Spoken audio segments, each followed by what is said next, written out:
pagkapapa-deliver niyo po, kunin ko na. Ito anak, ito anak. Salamat po.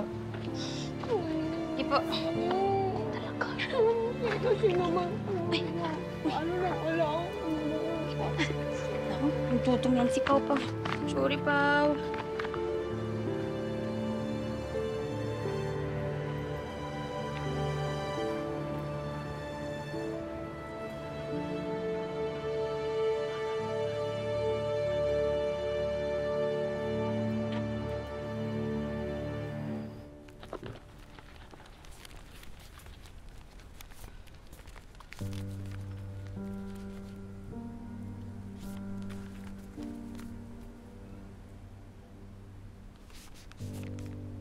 Anak, ano hinahanap mo?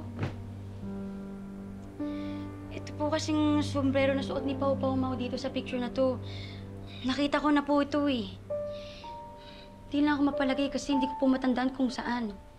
Basta mayroong pong may hawak nito. Hawak po ni...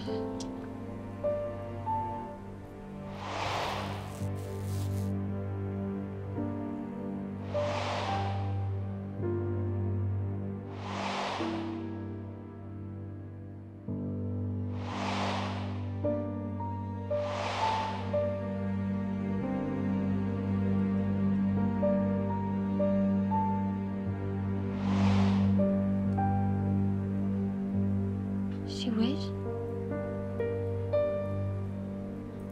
Mau! Oo, doon nga po. Nakita ko tong sombrero na to na suot ni Pao Pao doon sa ospital. Sa kwarto po ni Tito Victor. Yung papa ni Wes? Opo, Mau. Ang sabi po sa akin ni Wes, paborito daw to ng daddy niya. Tapos nung nakita naman niya, hindi ko po alam, biglang nagwala naman.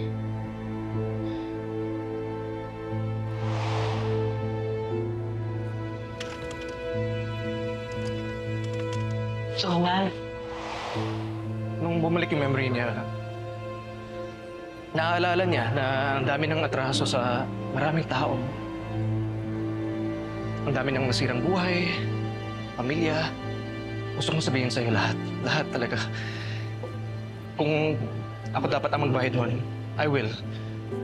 Pero for now, kaya kong sabihin is, I'm sorry.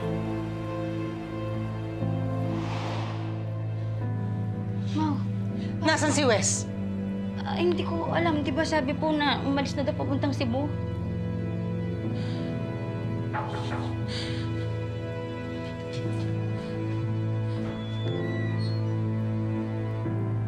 Kayo po ba si Mrs. Selma Nieva? Ako nga ho. Anong kailangan niyo? Ako po si Attorney Arnold Marcelo, ang lawyer po ni Donald Vasquez.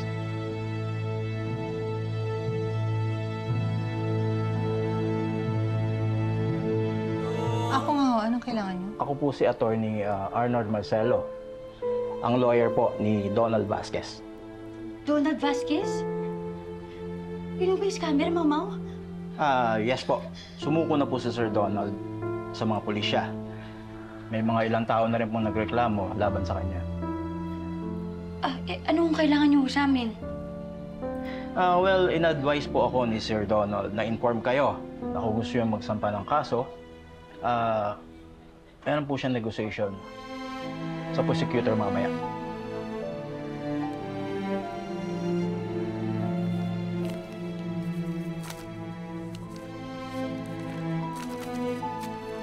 Sana ho makapunta kayo.